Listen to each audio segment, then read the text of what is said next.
So, for today's video, this is it, Ifogrotak TV. At ito yung kalabaw namin na na-miss ko. Nakakamiss din pala yung mga ganitong trabaho. Babalik-balikan din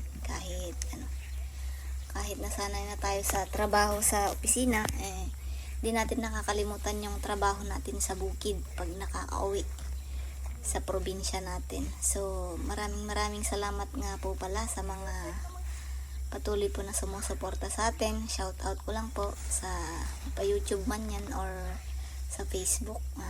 Maraming salamat po. Sana patuloy nyo pa rin akong suportahan para makagawa ulit tayo ng mga ganitong video, mga countryside video. Yan lang siguro. Keep safe at enjoy lang po yung buhay-buhay natin. Bossing! Buhay-buhay ng ating mga bossing.